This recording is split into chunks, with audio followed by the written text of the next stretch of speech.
नमस्कार विद्यार्थियों, मेरे YouTube चैनल बीएड क्लासेस में आपका स्वागत है। विद्यार्थियों, हम देख रहे थे वर्णमाला पर आधारित प्रश्नोत्तरी। इसके पूर्व के वीडियो में विद्यार्थियों हमने देखा था घोष, अघोष, अल्पप्राण, महाप्राण, स्पर्श व्यंजन या जो वर्णों का विभाजन है उसको भली भांति आपने देखा है, समझा है। मेरा पढ़ाने का जो तरीका है उसमें पहले हम थ्योरी देखते हैं और फिर थ्योरी पर आधारित प्रश्नोत्तरी देखते हैं। तो आइए हम देखते हैं वर्णमाला पर आधारित प्रश्नोत्तरी। स्क्रीन पर पहला प्रश्न आपके सामने है, हिंदी वर्णमाला में व्यंजन के कितने भेद होते हैं? स्टूडेंट्स बताइए, जिन लोगों ने मेरा पहला लेक्चर पढ़ा है वो फटाक से आंसर देंगे कि हिंदी वर्णमाला में व्यंजन के कितने भेद होते हैं। विभिन्न प्रतियोगी परीक्षाओं में पूछे गए प्रश्न है। निवेदन है वीडियो को अंत तक जरूर देखें, जरूर प्रश्न समझ में आएंगे और उत्तर दे पाएंगे। अब हिंदी वर्णमाला में व्यंजन के कितने भेद है? क्या एक है, दो है, तीन है या चार है? बताइए स्टूडेंट्स। हमारा आंसर होगा स 3, 3। हिंदी वर्णमाला में व्यंजन के 3 भेद है, स्पर्श व्यंजन, अंतस्थ व्यंजन और ऊष्म व्यंजन, जो कि हम थ्योरी के अंतर्गत बहुत डीप में अध्ययन कर चुके हैं। आइए देखते हैं हम दूसरा प्रश्न, मूल स्वरों की संख्या कितनी है? विद्यार्थियों, मैंने कहा था कि जब भी एग्जाम में स्वर को लेकर प्रश्न आए तो आपको किसी भी प्रकार का टेंशन लेने की आवश्यकता नहीं है। जब वो पूछे कि कुल स्वरों की संख्या कितनी है तो आपको 13 लगाना है, जिसमें हम पूरे 13 स्वर को शामिल करते हैं, अंग और आहा को भी शामिल कर लेते हैं। परंतु जब मूल स्वर की बात करें तो मूल स्वरों में हमको 11 स्वरों पर ही टिक करना है, जो कि हम पूर्व वीडियो में देख चुके हैं। अब हम बात कर रहे हैं अगले प्रश्न की। 3 नंबर का प्रश्न आपके सामने है, जिनमें कंपन उत्पन्न हो कहलाते हैं। तीसरे नंबर का प्रश्न है, जिनमें कंपन उत्पन्न हो कहलाते हैं। यहां पर तात्पर्य कि जिन वर्णों या जिन व्यंजनों को बोलते समय स्वर तंत्र में कंपन पैदा होता है उसे हम क्या कहते हैं? क्या अल्पप्राण कहते हैं, क्या महाप्राण कहते हैं, क्या सघोष कहते हैं या अघोष कहते हैं? जिन विद्यार्थियों ने पूर्व वीडियो को देखा है, समझा है, थ्योरी को समझा है, वो भली भांति आंसर दे पाएंगे, और जिन्होंने नहीं देखा है कृपा कर वो प्लेलिस्ट में जाकर पूर्व वीडियो को देख सकते हैं। आंसर दीजिए स्टूडेंट्स। कंपन उत्पन्न हो वो कहलाते हैं सघोष। हमारा आंसर होगा अ अर्थात अघोष की बात अगर करें तो अर्थात नहीं, घोष मतलब कंपन, नाद, स्वर।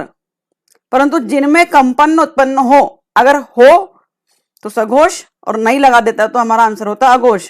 तो तीसरे नंबर के प्रश्न का हमारा आंसर होगा सघोष। 4 नंबर के क्वेश्चन की बात कर रहे हैं, स्क्रीन पर है आपके सामने। वोवेल को हिंदी में कहते हैं अक्षर, व्यंजन, स्वर और संवृत। आंसर दीजिए। बहुत इजी क्वेश्चन है, सभी जानते हैं वोवेल को हिंदी में हम स्वर कहते हैं। हमारा आंसर होगा स। निम्नलिखित में से ओष्ठ ध्वनि है। 5th नंबर का क्वेश्चन स्टूडेंट्स आपके सामने है। निम्नलिखित में से ओष्ठ ध्वनि है, क्या ल है, स है, र है या फ है? सोचिए और आंसर दीजिए। ओष्ठ ध्वनि की बात करी है हमने, तो जब ओष्ठ ध्वनि की बात करते हैं हम तो हमारे वर्गों पर ध्यान देते हैं। वर्गों को आपने देखा होगा, क, च, ट, त, प। क, च, ट, त, प में देखा होगा आपने कि कुछ वर्ण कंठ से है, कुछ तालु से है, जिसे मैंने एक ट्रिक भी दी थी, कचट तप और कतामु दो।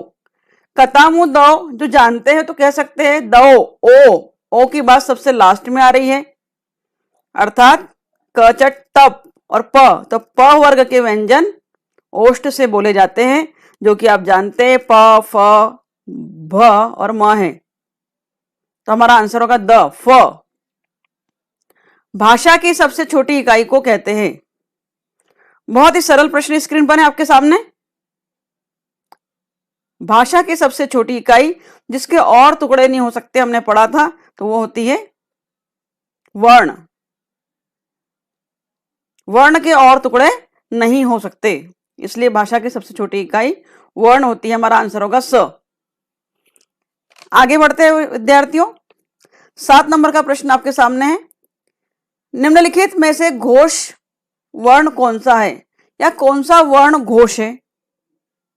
अब हम घोष की बात कर रहे हैं, घोष की बात करें या सघोष की बात करें विद्यार्थियों, एक ही बात है। घोष या सघोष में हमने देखा था कि सघोष जो होता है वो वर्ग का तीसरा, चौथा, पांचवा, तीसरा, चौथा और पांचवा व्यंजन होता है। तीसरा, चौथा, पांचवा जो लोग वर्गों को भली भांति जानते हैं वो बंटवारा कर सकते हैं। अर्थात हम बात कर रहे हैं ग, ज, ड, द, ब की, झ, ढ, ध, भ की, अंग, य, न और म की बात कर रहे हैं। तो घोष या सघोष वर्ण कौन सा होगा? 7 नंबर के क्वेश्चन का आंसर दीजिए स्टूडेंट्स। हमारा आंसर होगा द, फ, सघोष वर्ण हमारा होगा। वर्णमाला किसे कहते हैं? शब्द समूह को, वर्ण समूह को, शब्द गणना को, व्यवस्थित वर्ण समूह को। अगर व्यवस्थित वर्ण समूह नहीं होता, उसकी जगह कोई और ऑप्शन होता, तो आप डेफिनेटली वर्ण समूह को ही आंसर लगाते कि वर्णमाला वर्ण समूह को कहा जाता है। परंतु वर्णमाला और वर्ण समूह और व्यवस्थित वर्ण समूह जब दोनों हो तो विद्यार्थियों आपको टिक करना है व्यवस्थित वर्ण समूह को। हमारा आंसर होगा 8 का द, व्यवस्थित वर्ण समूह को ही वर्णमाला कहा जाता है। निम्नलिखित में से कंठ ध्वनि कौन सी है? कंठ अर्थात जो ध्वनियां गले से निकलती है उन ध्वनि के बारे में पूछा गया है। कंठ ध्वनि कौन सी है? अगर याद आ रहा हो, कता, मुदव अर्थात पहला ही भाग, क वर्ग के व्यंजन ही कंठ से बोले जाते हैं, कचट, तव और कता, मुदव। जिन्होंने वीडियो को देखा है वो बहुत भली भांति समझ पा रहे होंगे। वीडियो को अंत तक देखें, बहुत ही इंटरेस्टिंग प्रश्न आपके लिए है जो कि विभिन्न प्रतियोगी परीक्षाओं में पूछे जाते हैं। तो हमारा आंसर होगा 9 नंबर के क्वेश्चन का अ। क और ख ध्वनि हमारे कंठ से बोली जाती है। विद्यार्थियों प्रैक्टिकल भी कर सकते हैं, प्रयोग भी कर सकते हैं, क और ख। 10वें नंबर का प्रश्न है स्क्रीन पर। जिन वर्णों को बोलने में अधिक प्राणवायु की आवश्यकता पड़ती है वे कहलाते हैं। समझाने की आवश्यकता नहीं है, अधिक समय न लेते हुए हम आंसर देंगे सीधे अल्प प्राण। अल्प अर्थात कम और मा अर्थात अधिक, परंतु यहाँ अधिक की बात हो रही है स्टूडेंट, ध्यान रखेंगे, गड़बड़ नहीं करेंगे। अधिक प्राणवायु की आवश्यकता जहां पड़ती है, महा अर्थात अधिक, तो यहाँ महाप्राण पर टिक करेंगे। हमारा आंसर होगा 10 का स। समझ चुके हैं हम अल्प प्राण और महाप्राण को डिटेल में। 11 नंबर का क्वेश्चन है स्क्रीन पर। हिंदी भाषा में मूलतः वर्णों की संख्या कितनी मानी गई है? 50, 51, 53, 52। बताइए स्टूडेंट्स, कमेंट बॉक्स में आंसर दीजिए, स्वयं का आकलन कीजिए, स्वयं को आंकिए। 25 प्रश्नों में से कितने प्रश्न आपके सही जाते हैं? जो विद्यार्थी रेगुलर मेरे वीडियो को देख रहे हैं, अध्ययन कर रहे हैं, वे आकलन कर सकते हैं प्रश्नोत्तरी के साथ। हमारा आंसर होगा द। हमने 52 वर्णों का विभाजन किया था, स्पर्श व्यंजन में, अंतस्थ व्यंजन में, ऊष्म व्यंजन के अंतर्गत, उच्छिष्ट व्यंजन के अंतर्गत, द्विगुण व्यंजन के अंतर्गत, विभिन्न प्रकार के व्यंजनों को अलग अलग विभाजन करके हमने समझा है। तो हमारा आंसर होगा 11 नंबर के क्वेश्चन का द, 52 टोटल वर्ण होते हैं। निम्नलिखित में से नासिक व्यंजन कौन सा है? यहाँ पर नासिक व्यंजन से तात्पर्य है ऐसा व्यंजन जो नाक से बोला जाता है। तो विद्यार्थियों हमने बात की थी कि नासिक व्यंजन या पंचमाक्षर या अनुनासिक जो हमारा होता है वो 5वां वर्ग होता है। अर्थात क, च, ट, त वर्ग का जो 5वां अक्षर होता है, अंग, इय, अण, न और म, ये नासिक व्यंजन की श्रेणी में आता है। तो पांचों में से आप देख सकते हैं जिन विद्यार्थियों का अध्ययन अच्छा है वो तुरंत समझ रहे होंगे बात को, और जिन्होंने नहीं पढ़ा है वो नहीं समझ पा रहे होंगे। हमारा आंसर होगा ब, इय। आप बोलकर देखिए, नासिक व्यंजन है। निम्नलिखित शब्दों में किस शब्द में द्वित्व व्यंजन है? द्वित्व व्यंजन अर्थात उसी प्रकार का व्यंजन आधा या पूरा जब प्रयोग किया जाता है शब्द में तो उसे द्वित्व व्यंजन की श्रेणी में रखा जाता है। पुनः इलाहाबाद, दिल्ली और उत्साह। हमारा आंसर होगा स। 13 का आंसर है स में हमारा आंसर होगा दिल्ली। अब बात करते हैं 14 नंबर के प्रश्न की। छ, त्र, ज्ञ, श्र व्यंजन किस वर्ण के अंतर्गत आते हैं? 14 नंबर का क्वेश्चन स्क्रीन पर है आपके सामने कि किस श्रेणी में आते हैं। तो हमने पढ़ा है विद्यार्थियों कि ये व्यंजन संयुक्त व्यंजन की श्रेणी में आते हैं, संयुक्त वर्ण की श्रेणी में आते हैं। हमारा आंसर होगा ब, संयुक्त वर्ण। विसर्ग से बना शब्द कौन सा है? 15 नंबर का क्वेश्चन स्क्रीन पर है आपके लिए। ज्यादा समय ना लेते हुए, क्योंकि थ्योरी को सबने पढ़ा है, हम तुरंत आंसर दे रहे हैं कि विसर्ग से बना शब्द है निस्पृह, अर्थात हम बात कर रहे ब। हमारा 15 नंबर के क्वेश्चन का आंसर होगा ब। 16 नंबर के क्वेश्चन की बात कर रहे हैं। 16वां क्वेश्चन स्क्रीन पर है। च और छ वर्ण का उच्चारण स्थान कौन सा है? च और छ। हम बात कर सकते हैं च वर्ग के व्यंजनों की बात कर रहे हैं, जिसे वर्गों के अंतर्गत आपने देखा है। तो च और छ वर्ण का उच्चारण स्थान 16वें क्वेश्चन का आंसर होगा अ, तालु। तालव्य से बोला जाता है। आप देख सकते हैं कि इसको बोलते समय तालु का इस्तेमाल किया गया है। तालु, दंत, ओष्ठ, ये सब क्या है, इसे भलीभांति समझाए।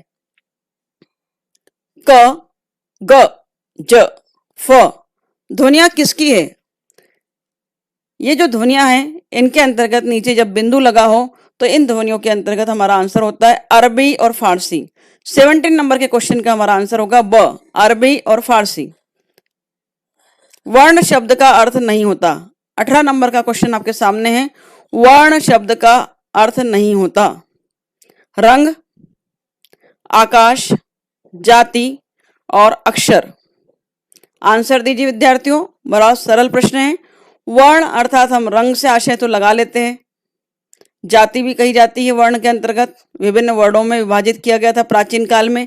जाति के आधार पर, आश्रम व्यवस्था के आधार पर बांट दिया गया था। देखा है आपने प्राचीन समय में ब्राह्मण, क्षत्रिय, वैश्य और शूद्र। अक्षर वर्ण के अंतर्गत आते हैं। हमारा आंसर होगा ब, आकाश। ग वर्ण किन वर्णों के सहयोग से बना है? 19 नंबर का क्वेश्चन स्क्रीन पर आपके सामने है। सोच समझकर उत्तर दीजिएगा। ज प्लस य, ज हलंत लगा है प्लस य, ज प्लस ध और ज प्लस न्य। तो ग वर्ण जिन वर्णों के सहयोग से बना है वह ज हलंत वाला प्लस य। हमारा आंसर होगा ब। नासिक के व्यंजन कौन से होते हैं? नासिक के व्यंजन को हमने पूर्व वीडियो से पढ़ा है और अभी भी प्रश्नोत्तरी के अंतर्गत मैंने स्पष्ट किया था कि नासिक के व्यंजन सभी वर्गों के पंचम अक्षर होते हैं। अर्थात हम बात कर रहे हैं द नंबर का, इसका आंसर होगा पंचमाक्षर। पंचमाक्षर कौन से? अंग, अण, इय, न और म। उच्छिप्त व्यंजन को कहा जाता है। उच्छिप्त व्यंजन को और किस नाम से पुकारा जाता है? यह तात्पर्य है यहाँ पर कि उच्छिप्त व्यंजन को और किस नाम से पुकारा जाता है। क्या द्विगुण व्यंजन के नाम से पुकारा जाता है? क्या स्पर्श व्यंजन के नाम से पुकारा जाता है? क्या वर्गीय व्यंजन के नाम से पुकारा जाता है? या द्वित्व व्यंजन के नाम से पुकारा जाता है? विद्यार्थियों, स्पष्ट कर दूं कि स्पर्श व्यंजन वो व्यंजन होते हैं जो कहीं ना कहीं मुख के किसी भाग को स्पर्श करते हैं, हम जानते हैं, इसलिए आंसर हमारा स्पर्श व्यंजन नहीं होगा। वर्गीय व्यंजन अर्थात स्पर्श व्यंजन का ही दूसरा नाम है। द्वित्व व्यंजन जब दो एक ही प्रकार के व्यंजन आधा या पूर्ण मिलकर बना हो तो द्वित्व व्यंजन की श्रेणी में आता है। उच्छिप्त व्यंजन द्विगु व्यंजन को कहा जाता है। हमारा आंसर होगा अ। और उच्छिप्त व्यंजन अतिरिक्त व्यंजन भी कहलाते हैं। अगला प्रश्न है 22 नंबर का। वर्गीय या स्पर्शीय व्यंजनों की कुल संख्या होती है। वर्गीय या स्पर्शीय व्यंजनों की कुल संख्या होती है। कितनी होती है? 25। हमने 5 वर्गों में बांटा था, कचट तप, और 5 के 5 वर्ण होते हैं, 50 25, 5 इंटू 5 25। तो वर्गीय या स्पर्शीय व्यंजनों की संख्या 25 होती है। अगला प्रश्न आपके सामने है। निम्न में से कौन सा स्वर नहीं है? कौन सा स्वर नहीं है? आप देख सकते हैं अ स्वर है, उ स्वर है, ए भी स्वर है, परंतु य स्वर की श्रेणी में नहीं है। तो 23 नंबर के क्वेश्चन का आंसर होगा द। 24 नंबर का क्वेश्चन आपके सामने है स्क्रीन पर। ऐसे स्वर जिनको उच्चारित करने में बहुत कम समय लगता है उन्हें कहते हैं ह्रस्व स्वर, दीर्घ स्वर, पुल्लिंग स्वर और मूल स्वर। स्टूडेंट्स, आप जानते हैं दीर्घ स्वर अर्थात ऐसे स्वर जिनको उच्चारण करने में अधिक समय लगता है, पुल्लिंग स्वर अर्थात जिनको ह्रस्व और दीर्घ से भी ज्यादा समय लगता है। ह्रस्व का तात्पर्य ही होता है छोटा, कम, तो हमारा आंसर होगा 24 का ह्रस्व स्वर। जिनको बहुत कम समय लगता है उन्हें ह्रस्व स्वर कहा जाता है। उच्चारित करने में ऐसे वर्ण जिनको बहुत कम समय लगता है या ऐसे स्वर जिनको बहुत कम समय लगता है वे ह्रस्व स्वर की श्रेणी में आते हैं। अगला क्वेश्चन है स्क्रीन पर, निम्न में से पुल्लिंग स्वर कौन सा है? पुल्लिंग स्वर कौन सा है आप देख सकते हैं। हमारा ऑप्शन से छात्र और सखा, ओम और राम, शिक्षक और शिक्षिका, दिन और रात। जिन विद्यार्थियों ने बिल्कुल भी पढ़ा नहीं है वे जान ही नहीं पाते कि पुल्लिंग होता क्या है और तुक्का मार कर आते हैं और फिर गलत हो जाता है। और जिन्होंने पढ़ा है तुक्का मारने का सवाल ही नहीं, 100% राइट कर आते हैं। हमारा आंसर होगा ब, ओम और राम। पुल्लिंग स्वर वे स्वर होते हैं जिन्हें ह्रस्व स्वर और दीर्घ स्वर से भी अधिक समय लगता है बोलने में, वे पुल्लिंग स्वर कहलाते हैं। और पुल्लिंग स्वर के अंतर्गत एस टाइप का चिन्ह आता है। विद्यार्थियों, आपके सामने उत्तरमाला दी गई है। उत्तरमाला को प्रॉपर तरीके से देख सकते हैं। इसमें 7वें नंबर के क्वेश्चन को आंसर नहीं दिया गया है, गलती हो गई है। 7 नंबर में आप देख लेंगे द नंबर का आंसर हमारा है, ऑप्शन हमारा द है। स्टूडेंट्स, इसी टाइप की वीडियो को प्राप्त करने के लिए जुड़े रहिए और हमारे चैनल को सब्सक्राइब कीजिए, लाइक कीजिए। Thank you very much.